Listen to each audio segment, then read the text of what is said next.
A fateful encounter. The sun dipped low on the horizon, painting the sky in hues of orange and purple as Eleanor Williams parked her aging sedan in front of the local community center. Her hands trembled slightly as she gripped the wheel, her mind replaying the last decade like an unending loop of despair. 10 years had passed since her 6-year-old daughter, Madeline, had vanished without a trace. The backyard swing had stopped squeaking, laughter had drained from her home, and her husband had walked away, unable to endure the emptiness. Yet Eleanor remained, bound to the life she once knew by a stubborn hope that refused to die. It was this flickering hope that brought her here today, volunteering at the shelter. Perhaps she couldn't bring Madeline back, but she could still make a difference for others. The shelter was bustling with activity. Volunteers organizing supplies, children running barefoot, and the occasional sound of laughter cutting through the otherwise somber atmosphere. Eleanor had spent her shift folding donated clothes and preparing warm meals, her mind half distracted by memories of Madeline. The bright-eyed girl had loved these community outings, always eager to lend a helping hand despite her young age. As Eleanor carried a stack of blankets toward the storage room, she noticed a small figure huddled in the corner of the main hall. The girl sat alone on the floor, knees drawn to her chest, clutching a worn teddy bear. Her blonde hair fell in unkempt tangles over her face, and her oversized sweatshirt swallowed her tiny frame. Eleanor froze, her heart lurching in her chest. The girl looked just like Madeline. Shaking her head, Eleanor reminded herself not to indulge in false hope. Yet, her feet moved of their own accord, carrying her toward the child. She knelt beside her and offered a gentle smile. "Hi, sweetheart," Eleanor said softly. "What's your name?" The girl glanced up, her piercing blue eyes filled with both suspicion and sorrow. "Emma," she whispered, barely audible. "Emma," Eleanor repeated, her voice trembling slightly. "Are you here alone?" The girl hesitated, clutching her teddy bear tighter. "I don't have anywhere to go. My mom, she's gone." Eleanor's heart cracked at the girl's words. "Oh, honey," she murmured. "I'm so sorry, but you're safe now.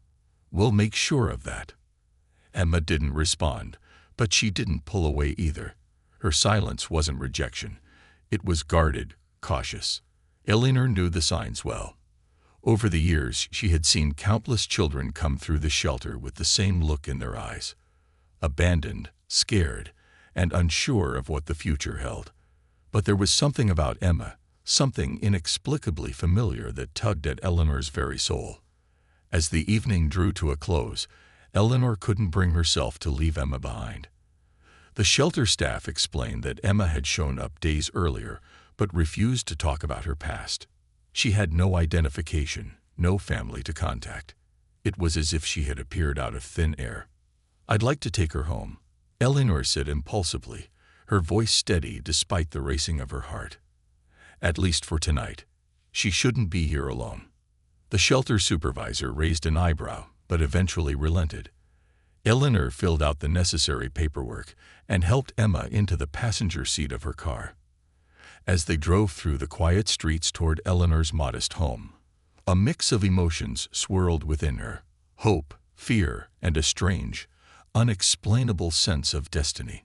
Eleanor's house was as quiet as ever, though it had been tidied up in anticipation of her return. Emma followed her hesitantly, her small steps echoing against the hardwood floors. "This used to be my daughter's room," Eleanor said as she opened the door to a cozy bedroom filled with remnants of the past. The walls were painted a soft lavender, and a collection of stuffed animals lined the shelves. "I think you'll be comfortable here." Emma's gaze wandered around the room, lingering on the bed with its neatly made quilt and the small desk by the window. She didn't say a word, but she set her teddy bear down on the bed as if claiming the space as her own. "Do you need anything before you go to sleep?" Eleanor asked, her voice gentle. Emma shook her head. "No, thank you." Eleanor hesitated at the door, watching as the girl climbed into bed and pulled the covers up to her chin. "Good night, Emma," she said softly. "You're safe here. I promise." Emma didn't reply, but as Eleanor turned to leave, she caught the faintest whisper, "Thank you." Eleanor's heart clenched. She closed the door quietly and leaned against the wall, overwhelmed by a tide of emotions. She didn't know who Emma truly was, but she couldn't ignore the nagging feeling that their meeting wasn't mere coincidence. For the first time in years, the house felt alive again. No longer a shrine to grief, but a place where hope might begin to bloom. That night, Eleanor dreamed of Madeline. She was on the swing set, her laughter ringing through the backyard as the wind tousled her golden curls. "Higher, Mama," she called, her voice filled with unbridled joy. Eleanor awoke with a start, her heart pounding. The image lingered in her mind as she lay staring at the ceiling. For so long, she had clung to the past, refusing to let go of the hope that Madeline might one day return. Now, a strange new possibility took root in her heart. Was it fate that had brought Emma to her, or was she simply desperate to fill the void Madeline had left behind?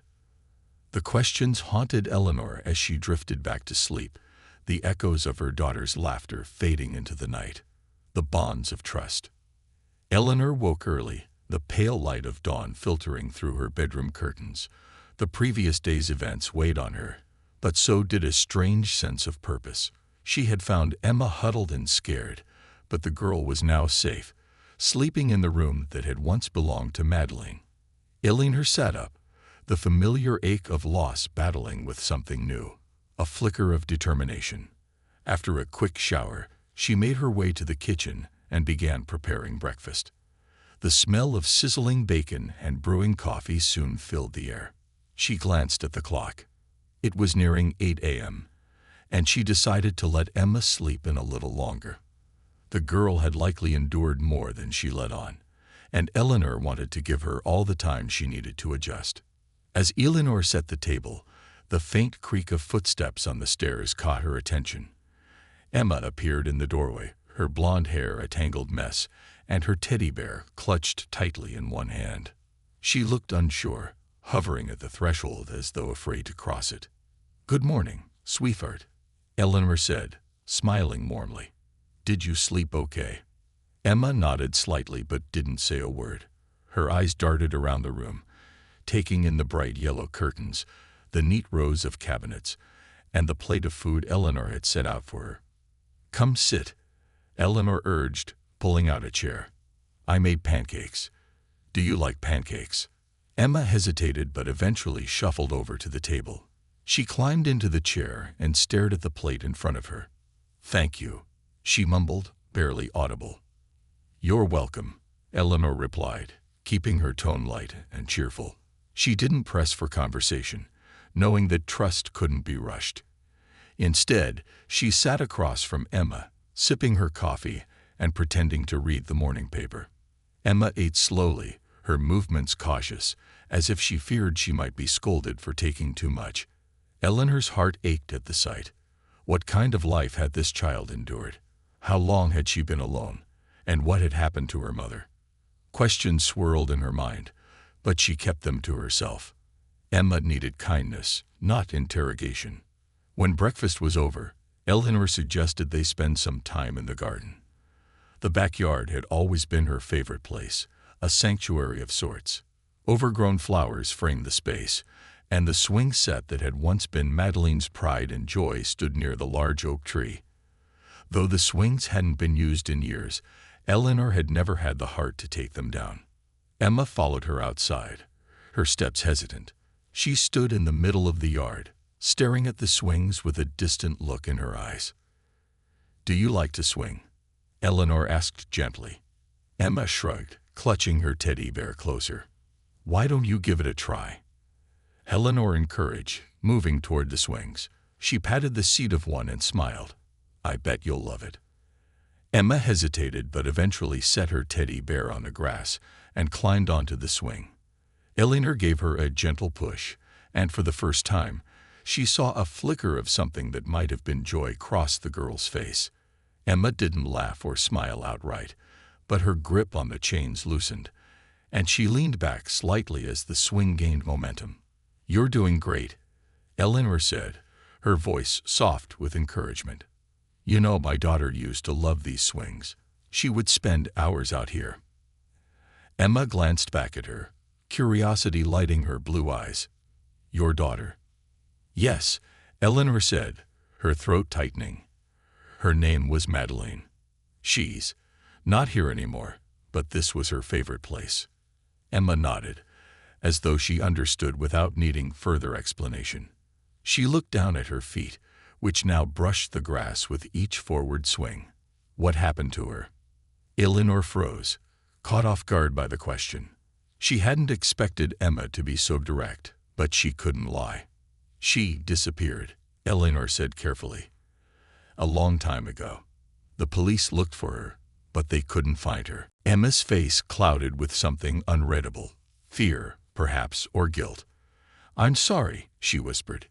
Eleanor placed a reassuring hand on the girl's shoulder.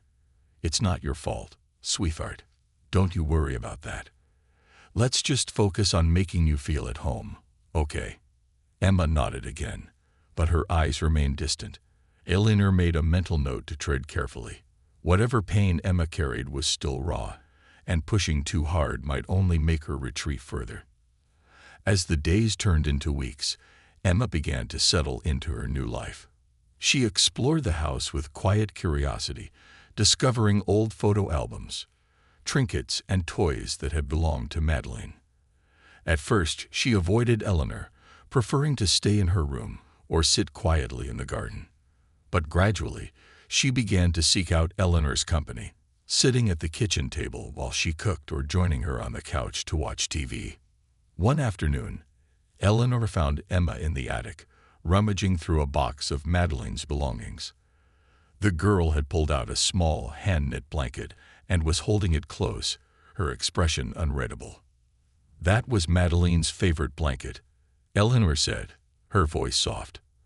"I made it for her when she was little." Emma looked up, her eyes filled with questions she didn't voice. "Can I keep it?" she asked hesitantly. "Of course," Eleanor said, her heart aching.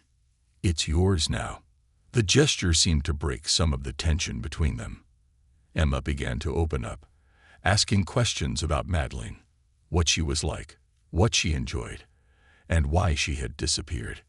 Eleanor answered as honestly as she could, sharing stories and memories that brought both laughter and tears. Despite their growing bond, one mystery remained: Emma's past. She still refused to talk about where she had come from or what had happened to her mother. Eleanor didn't push, but her curiosity grew with each passing day. The resemblance between Emma and Madeleine was uncanny, too uncanny to ignore. Sometimes, Eleanor caught herself staring, wondering if it was possible that fate had brought her something more than a second chance. One evening, as Eleanor was tucking Emma into bed, the girl finally spoke up. "Do you think she's still out there?" Emma asked, her voice barely above a whisper. "Who?" Eleanor asked, sitting on the edge of the bed. "Your daughter, Madeleine." Eleanor hesitated, the weight of the question pressing down on her. "I don't know," she admitted. "I've always hoped she is. But if she is, I think she's probably scared and alone, just like you were." Emma frowned, her small hands clutching the edge of the blanket. "I don't remember much," she said finally, "about before. But sometimes I have dreams. About a woman. And a park. It feels real, but I don't know if it is." Eleanor's breath caught. "A park," she echoed. "What happens in the dreams?" Emma shook her head. "I don't know. It's all blurry." Eleanor's heart raced. Was it possible that Emma's dreams were fragments of a memory? Could they be connected to Madeleine's disappearance? The thought was both thrilling and terrifying. She knew she needed answers, but she also knew she couldn't rush Emma. The girl's trust was fragile, and pushing too hard might shatter it. For now, Eleanor resolved to take things one day at a time. She would continue to build their bond, offering Emma the love and stability she so desperately needed. But deep down, she couldn't shake the feeling that their meeting was no coincidence, and that the answers to both their pasts were closer than she dared to believe. The unearthed secrets, The following week was a whirlwind of quiet changes. Emma, though still reserved, began to share small glimpses of the person she might have been before the streets hardened her. Eleanor noticed it in the way Emma's laughter occasionally slipped out, bright and unexpected, as she swung higher and higher on the backyard swing. She saw it in the way Emma seemed fascinated by the piano in the living room, her small fingers brushing its keys as though they held a secret she couldn't yet articulate. But along with these small breakthroughs came a growing unease. Eleanor's nights were restless, plagued by dreams of Madeline's laughter, her face fading into Emma's until she could no longer tell them apart. She began to pore over old photos of Madeline, unable to shake the haunting resemblance between her lost daughter and the girl now living under her roof. The same blonde curls, the same piercing blue eyes. The way Emma tilted her head when she was curious. It was all too familiar. Eleanor tried to dismiss the thoughts, chalking them up to wishful thinking and the grief that had never truly left her. But one evening, as she was organizing paperwork for Emma's upcoming school enrollment, she stumbled upon something that froze her in her tracks. Emma's birth date. It had been listed on the shelter's intake form as August 14th, the exact same day Madeline was born. Eleanor's breath hitched as she stared at the document. Coincidence, she told herself. It has to be a coincidence, but her heart refused to listen. The dates, the resemblance, Emma's reluctance to talk about her past. It all felt like pieces of a puzzle she was too afraid to put together. Determined to find clarity, Eleanor decided to confide in her closest friend, Ruth. Ruth had been her rock during the early days of Madeline's disappearance, a steady presence when Eleanor's world had crumbled around her. If anyone could help her make sense of this, it was Ruth. "I don't know, Eleanor," Ruth said, her brow furrowed as she sipped her tea. They were sitting in Ruth's cozy living room, the warmth of the fireplace doing little to ease Eleanor's anxiety. "It sounds strange, I'll admit, but you can't let yourself get carried away. You've been through so much. Maybe you're seeing connections that aren't really there." Eleanor sighed, running a hand through her silver-streaked hair. "I've thought about that, Ruth. Believe me, I don't want to get my hopes up. But it's not just the resemblance or the birth date. It's the way she looks at me sometimes, like she knows me." And she mentioned a park. What if she's remembering something? Ruth leaned back in her chair, her expression softening. "You could get a DNA test," she suggested gently. "It might give you the answers you're looking for." The thought sent a shiver down Eleanor's spine. The idea of confirming or disproving her growing suspicion was both exhilarating and terrifying. What if Emma really was Madeline? What if she wasn't? Either answer would change everything. "I'll think about it," Eleanor said finally, though the seed had already been planted. That night, Eleanor lay awake, staring at the ceiling as the house settled into its familiar nighttime silence. The idea of a DNA test churned in her mind. She knew she couldn't keep tiptoeing around the possibility forever. If Emma truly was Madeline, she had a right to know. And if she wasn't, Eleanor would still love her just the same. The next morning, Eleanor called the local clinic and scheduled an appointment. She told herself it was just a precaution, a way to put her restless mind at ease. But deep down, she knew she was hoping for a miracle. Eleanor approached Emma cautiously about the test. She didn't want to scare her or make her feel like she was being scrutinized. "Sweetheart," Eleanor began one evening as they sat together on the couch, flipping through one of Madeline's old picture books. "I was wondering if we could do something together. Just a little test. It's nothing scary, I promise."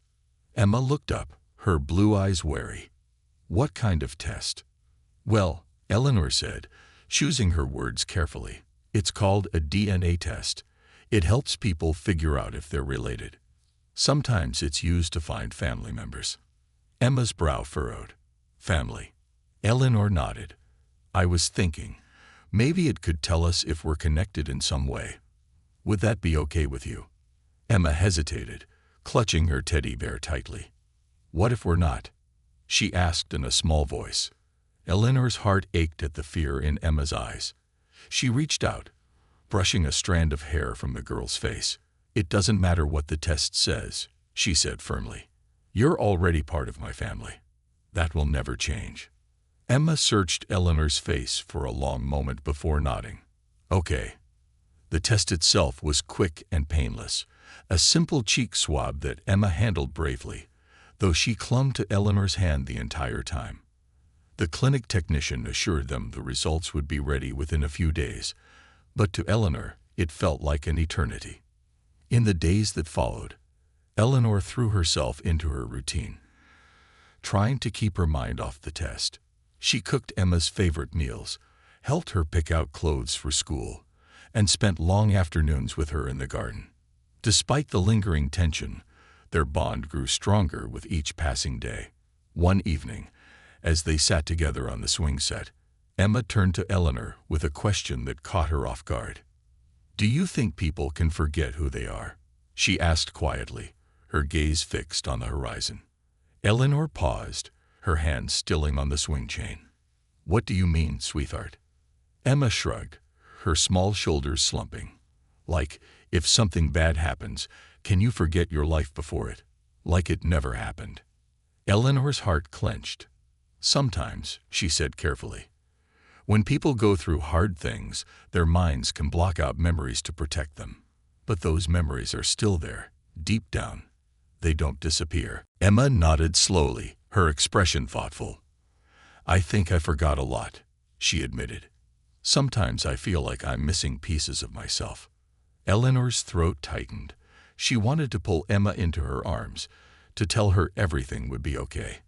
But she also knew this was Emma's journey, and she needed to let the girl process her feelings in her own time.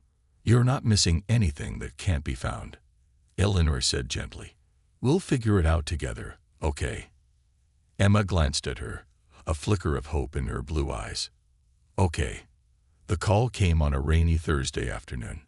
Eleanor had been folding laundry in the living room when her phone buzzed on the coffee table. Her hands trembled as she picked it up, her heart pounding so loudly she could barely hear the voice on the other end. "Mrs. Williams, we have the results of your DNA test," the technician said. "I can confirm that Emma is." Eleanor sank into the couch, the words echoing in her ears like a thunderclap. A 99.9% match. The room seemed to spin around her as the weight of the revelation crashed down. Emma was Madeline. Her daughter, lost for so many years, had been living under her roof all along. Tears streamed down Eleanor's face as she clutched the phone, her mind racing. Relief, joy, and guilt all collided within her. How had she not known? How had she missed the signs? As she hung up the phone, Eleanor realized the hardest part was yet to come. She had to tell Emma the truth, a truth that would shake the fragile foundation they had built. Taking a deep breath, Eleanor wiped her tears and prepared herself for the conversation that would change both their lives forever. The fragile bridge. Eleanor sat at the kitchen table, staring at her trembling hands. The DNA results lay on the counter, stark and undeniable. Emma was Madeline, her daughter who had been stolen away so many years ago. The joy she had longed for had finally come, but it was tangled with fear, confusion, and an overwhelming uncertainty about how to approach Emma with the truth. How would she react? Would she be frightened, angry, or hurt? What if she didn't believe her?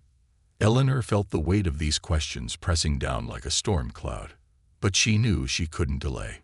Emma deserved to know who she was, no matter how difficult the conversation might be. Eleanor found Emma sitting on the swing set in the backyard, her legs dangling as she swayed gently. The afternoon sun cast a golden glow over the scene, and for a moment, Eleanor hesitated.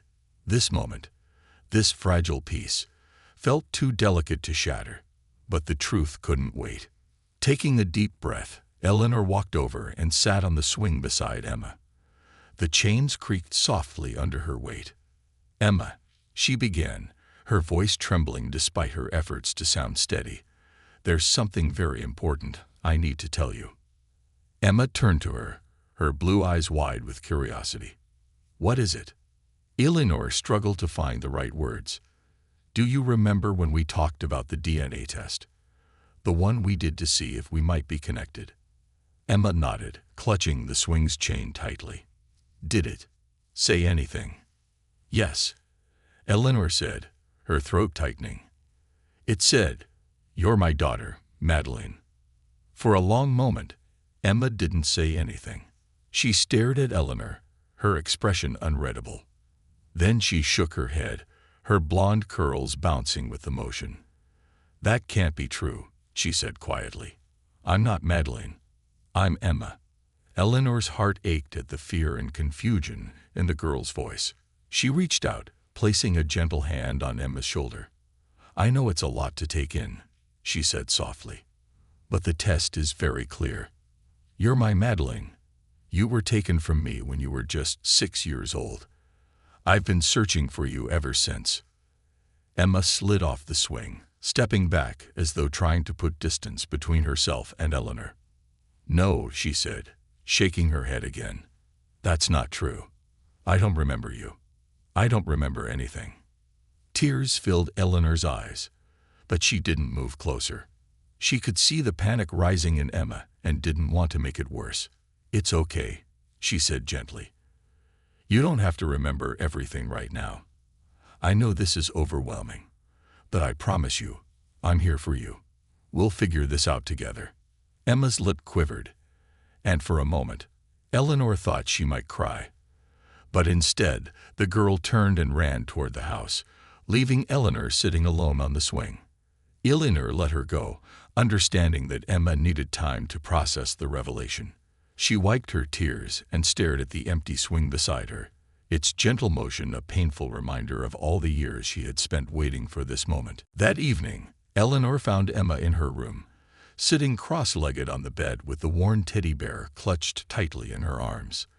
The blanket Eleanor had knit for Madeline all those years ago was draped over her lap. She didn't look up as Eleanor entered. May I sit with you? Eleanor asked softly. Emma shrugged but didn't say no, so Eleanor took a seat at the edge of the bed.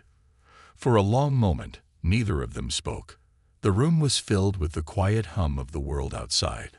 A dog barking in the distance, the rustling of leaves in the wind. I'm sorry if I scared you, Eleanor said finally. I didn't mean to upset you. Emma looked down at her teddy bear, her fingers brushing over its tattered ear. Why don't I remember? She asked in a small voice. Eleanor's chest tightened.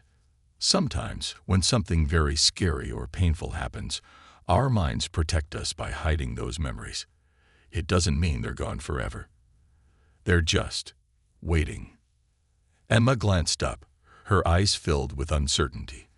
What if I don't want to remember? Eleanor reached out, brushing a strand of hair from Emma's face. That's okay, too. You don't have to do anything you're not ready for, but I'll be here, no matter what.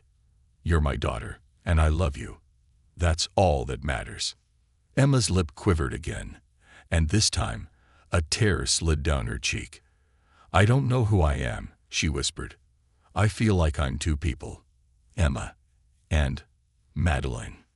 Eleanor's heart broke for the girl who had already endured so much. She pulled Emma into a gentle embrace, feeling the weight of her small frame against her own. You're still you, she said softly. You're the same wonderful, brave, kind person you've always been. No matter what name you use, that doesn't change. For the first time, Emma didn't pull away. She rested her head against Eleanor's shoulder, her tears soaking into Eleanor's sweater.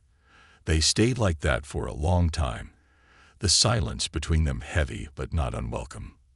The following days were a delicate dance of rebuilding trust. Eleanor didn't press Emma to talk about her feelings or memories, but she made sure the girl knew she was loved and supported. She cooked Emma's favorite meals, read her bedtime stories, and spent hours playing board games or gardening together. Slowly, the walls Emma had built around herself began to crack. One afternoon, as they were baking cookies in the kitchen, Emma spoke up. Can you tell me more about Madeline? She asked, her voice hesitant. Eleanor smiled, her heart swelling with a mixture of hope and sorrow. Of course, she said, Madeline was bright and full of energy. She loved to sing and dance, and she had the biggest imagination. She used to tell me the most wonderful stories about faraway lands and magical creatures. Emma listened intently, her hands covered in flour, as she rolled out cookie dough. "Did she like to draw?" she asked. "Oh, yes," Eleanor said with a laugh. "She was always drawing. She had this little notebook she carried everywhere. It was filled with sketches of castles, animals, and all sorts of things." Emma's brow furrowed. I think I remember drawing something. A cat. Or maybe it was a dog. I don't know." Eleanor's breath caught. "That's okay, sweetheart," she said gently. "Take your time. Memories can come back in little pieces, like a puzzle." Emma nodded, her expression thoughtful. "I want to remember," she said quietly. "I think I'm ready." Eleanor reached out, placing a flower-covered hand over Emma's. "We'll do it together," she promised. "One step at a time." That evening, Eleanor brought out an old box of Madeline's belongings she had kept in the attic. Together, they went through its contents: photos, drawings, small trinkets. Emma's fingers lingered on each item as though trying to pull memories from them. When she picked up a small bracelet made of colorful beads, her eyes widened. "I made this," she said, her voice filled with wonder. "You did," Eleanor said, tears streaming down her face. "You gave it to me for Mother's Day when you were 5. Emma looked up, a tentative smile tugging at her lips. "I remember. You said it was the most beautiful bracelet you'd ever seen." "And it still is," Eleanor said, her voice breaking. For the first time, Emma leaned into Eleanor, resting her head against her shoulder. "I think I'm Madeline," she whispered. "But I'm still Emma, too." Eleanor wrapped her arms around her daughter, holding her close. "You can be both," she said. "You don't have to choose. You're my daughter, no matter what." As the night deepened, Eleanor and Emma sat together, surrounded by the memories of a life stolen and the hope of a future reclaimed. The journey ahead would not be easy, but for the first time, they faced it together, with love as their guide, and the fragile bridge of trust growing stronger with each passing moment. The shadows of the past. The revelation of Emma's true identity marked the beginning of a new chapter, but it wasn't the end of their struggles. If anything, it was a doorway to deeper complexities. Eleanor tried her best to create a sense of normalcy for Emma, but the past was never far from their thoughts. Questions lingered, unanswered and heavy, about what had truly happened the day Madeline disappeared. Despite Eleanor's efforts to shield Emma from the weight of the truth, she couldn't ignore the growing signs that her daughter was remembering more than she let on. Emma began waking up in the middle of the night, drenched in sweat and trembling, her eyes wide with fear. "Bad dreams," Emma would whisper when Eleanor came rushing to her bedside. But Eleanor knew they were more than that. Something was surfacing from the depths of Emma's mind, and it terrified her. One night, after another nightmare left Emma shaken, Eleanor sat beside her on the bed, stroking her hair. "Do you want to talk about it?" she asked gently. Emma hesitated, clutching her teddy bear tightly. I keep seeing a man," she said finally. "He's tall, with a big hat. He's angry, and he's yelling at someone." Eleanor's blood ran cold. "Do you remember where you were?" she asked carefully. Emma shook her head, her face scrunched in concentration. "It's dark, and there's a lot of noise, like cars and people. But I don't know where." Eleanor's heart ached at the fear in Emma's voice. She knew the memories were likely fragments of the day Madeline was taken, but she didn't want to push too hard. "It's okay," she said softly. "You're safe now. No one can hurt you." Emma nodded, but the tension in her small frame didn't ease. Eleanor sat with her until she fell back asleep, her mind racing with questions. Who was the man Emma remembered? And how had he taken her without leaving a trace? The next morning, Eleanor decided it was time to take action. She couldn't ignore the possibility that the man in Emma's nightmares was connected to her abduction. She reached out to Detective Laura Green, one of the officers who had worked tirelessly on Madeline's case years ago. Detective Green met Eleanor at the local cafe, her expression guarded but kind. She was a seasoned investigator, her sharp eyes missing nothing. Eleanor explained everything: the DNA results, Emma's nightmares, and the man she described. Green listened carefully, nodding as Eleanor spoke. "If Emma's starting to remember details, it could be significant," she said. "Sometimes memories come back in pieces, especially after trauma. But we need to tread carefully. Pushing her too hard could do more harm than good." "I just want to protect her," Eleanor said, her voice breaking. "She's been through so much." "And you're doing an amazing job," Green reassured her. "But finding out what happened to her is the best way to protect her now. If this man is still out there, we need to know who he is." Eleanor nodded, her resolve hardening. "What do we do?" Green leaned forward, her voice low.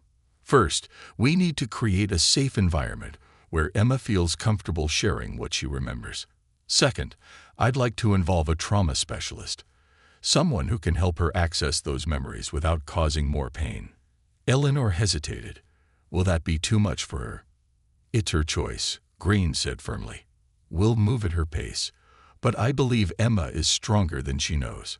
Over the next few weeks, Eleanor worked closely with Detective Green and Dr. Annika Patel, a child psychologist with experience in trauma cases. Dr. Patel met with Emma in the comfort of Eleanor's home, using play therapy and gentle conversation to help her feel at ease. At first, Emma was reluctant to talk about her nightmares or her past, but slowly, with patience and kindness, she began to open up. She talked about the man with the hat, the loud noises, and a small, dimly lit room where she had been kept for what felt like days. "There was a dog," Emma said one afternoon during a session with Dr. Patel. Her voice was small, but her hands gripped the edge of the couch tightly. "It barked a lot. I was scared it would bite me." Dr. Patel nodded encouragingly. "You're very brave for talking about this, Emma. Do you remember anything else about the room?" Emma frowned, her brow furrowed in concentration. "There was a window, but it was really high up, and I couldn't see outside. And there was a smell, like garbage." Eleanor, who had been listening from the kitchen, felt her stomach turn. The details were horrifying, but they were also crucial. Each fragment brought them closer to understanding what had happened. Detective Green used Emma's descriptions to revisit old leads and dig deeper into the case. One name stood out: Jacob "Jake" Riley, a known conman with a history of kidnapping and human trafficking. He had been questioned during the initial investigation, but had an alibi that couldn't be disproven at the time. Now, with Emma's emerging memories pointing toward a dark, confined space, Green suspected that Riley's involvement might have been overlooked. "He fits the profile," Green explained to Eleanor during one of their meetings. "Emma's description of the man with the hat matches Riley. He was known for wearing a wide-brimmed fedora, and he operated out of a network of abandoned buildings." Eleanor's hands clenched into fists. "Do you think he still has connections?" "It's possible," Green said grimly. "But if we're going to bring him in, we need solid evidence." One evening, as Eleanor and Emma sat together looking through an old photo album, Emma paused on a picture of Madeline's 6th birthday party. Her finger hovered over the image of a brightly wrapped gift in the corner of the frame. "I remember this," Emma said quietly. "That's the doll you gave me. I took it to the park that day." Eleanor's breath caught. "You remember the park?" Emma nodded slowly. "I was playing with the doll, and then I saw a man. He told me he had something to show me. He said it was a surprise." Tears filled Eleanor's eyes as Emma's voice faltered. She wrapped her arms around her daughter, her heart breaking for the little girl who had been so cruelly deceived. "You're so brave for remembering that," she said, her voice thick with emotion. "I'm so proud of you." Emma clung to Eleanor, her small frame trembling. "I was so scared, Mama," she whispered. "But I didn't forget you. Not really." Eleanor held her tightly, vowing silently that she would never let anyone hurt her daughter again. She didn't know what the future held, but she knew one thing for certain. They would face it together. Detective Green acted quickly on Emma's new memory, using it to track down Riley's known associates and uncover his current whereabouts. The investigation led them to a dilapidated warehouse on the outskirts of town, one of Riley's old hideouts. The evidence they found inside was chilling. Scraps of children's belongings, including toys and clothing, were scattered among the debris. In one corner, Green discovered a tattered piece of fabric that matched the dress Madeline had been wearing the day she disappeared. The discovery was enough to secure a warrant for Riley's arrest. When the police brought him in, Eleanor felt a mix of relief and rage. This man had stolen her daughter's childhood, leaving scars that might never fully heal. But now he would face justice. As the weeks passed, Eleanor and Emma began to rebuild their lives, piece by piece. The nightmares still came, but they grew less frequent. Emma started school, made new friends, and even joined a local art club, where her love for drawing flourished. Eleanor watched her daughter blossom, her heart swelling with pride and gratitude. They had been through the unthinkable, but they had found their way back to each other. And that, Eleanor knew, was the greatest victory of all. Healing and homecoming. The courtroom was eerily quiet, the kind of silence that felt heavier than noise. Eleanor sat at the plaintiff's table, her hands clasped tightly in her lap. To her left, Emma sat with a social worker, her small frame dwarfed by the tall, imposing chairs.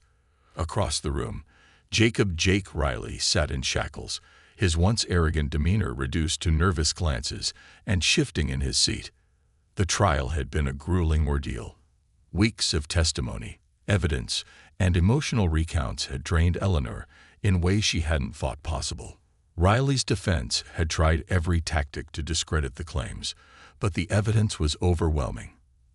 Emma's memories, combined with the items found in the warehouse and Riley's known history, had painted a damning picture. Today, the verdict would be announced. "Will the defendant please rise?" The judge's deep voice rang out, breaking the tense silence. Eleanor held her breath as Riley stood, his face pale and drawn. The judge began reading the charges: kidnapping, endangerment of a minor, and trafficking. The jury had deliberated for less than 2 hours, a clear indication of the strength of the case against him. On all counts, the judge concluded, "We find the defendant guilty." The room erupted into a flurry of emotion. Eleanor let out a shaky breath she hadn't realized she'd been holding, tears streaming down her face. She reached for Emma's hand, squeezing it tightly. "It's over," Eleanor whispered. "He can't hurt anyone else." Emma nodded, her blue eyes wide but calm. "Does this mean we're safe now?" "Yes, sweetheart," Eleanor said, her voice firm. "We're safe." In the weeks following the trial, life began to settle into a new rhythm. The weight of Riley's presence was gone, but the journey toward healing was far from over. Eleanor knew that scars as deep as Emma's couldn't be erased overnight. They would heal in their own time, with patience and love. Eleanor enrolled Emma in therapy with Dr. Patel, who continued to help her navigate her memories and emotions. Emma thrived under Dr. Patel's guidance, learning to express her feelings through art and storytelling. Her drawings, once hesitant and dark, began to blossom with color and hope. She drew fantastical worlds filled with castles, forests, and animals that seemed to symbolize her journey from fear to freedom. One evening, as Eleanor was preparing dinner, Emma came into the kitchen holding a sketchbook. "Mama," she said, her voice soft but steady, "I want to show you something." Eleanor set down the knife she had been using to chop vegetables and wiped her hands on a towel. "Of course, sweetheart. What is it?" Emma handed her the sketchbook, her eyes shining with a mixture of pride and vulnerability. Eleanor flipped through the pages, her heart swelling with emotion. The drawings told a story: a little girl lost in a dark forest, her path blocked by towering shadows. But as the pages progressed, the shadows began to fade, replaced by beams of sunlight, and a hand reaching out to guide the girl home. "It's beautiful," Eleanor said, her voice breaking. "You're so talented, Emma. This is amazing." Emma hesitated, then said, "It's us. The forest is what happened before, and the hand. That's you. You helped me find my way out." Eleanor's tears spilled over, and she pulled Emma into a tight hug. "I'll always be here to guide you," she whispered, "no matter what." As the months turned into a year, Eleanor and Emma's bond grew stronger. Emma began to thrive at school, her natural curiosity and intelligence shining through.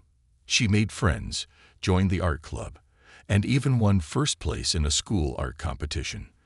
The piece she submitted was titled Homecoming, a vibrant painting of a swing set bathed in sunlight, with a mother and daughter standing hand in hand. The painting caught the attention of the local newspaper, which ran a feature story on Emma's journey. The article brought closure to many who had followed Madeline's disappearance all those years ago, and it sparked conversations about child trafficking and the importance of community support for survivors. Eleanor used the attention to launch a new initiative at the shelter where she had first met Emma. She organized workshops and support groups for families of missing children, as well as programs to help at-risk children find safe homes. Emma often joined her, sharing her artwork and stories with the other kids. Her bravery and resilience inspired everyone she met. One day, after a particularly successful event, Emma turned to Eleanor with a thoughtful expression. "Mama, do you think I should call myself Emma or Madeline?" Eleanor knelt down, looking her daughter in the eye. "You can be whoever you want to be, sweetheart. Emma, Madeline, or both. Whatever feels right for you." Emma thought for a moment, then smiled. "I think I'll be both. Emma is who I became, but Madeline is who I started as. I like them both." Eleanor felt a swell of pride. "That's perfect," she said, pulling Emma into a hug. "You're perfect." The swing set in the backyard, once a silent reminder of loss, now sang with the sounds of laughter and joy. Emma, or Madeline as she sometimes introduced herself now, had claimed the space as her own, filling it with life and energy. The garden blossomed under her care, a vibrant symbol of the renewal that had taken place. One afternoon, as Emma swung higher and higher, her laughter ringing through the air, Eleanor sat on the porch, watching with a smile. The past still lingered in the corners of her mind, but it no longer held her captive. She had found her daughter, and together they had built something beautiful out of the ashes of their pain. "Mama, look," Emma called, waving from the swing.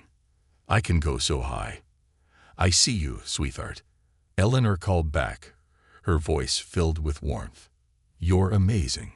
As Emma soared higher, her blonde curls catching the sunlight, Eleanor felt a profound sense of peace. The journey had been long and painful, filled with heartbreak and uncertainty. But in the end, love had prevailed. They were home, together,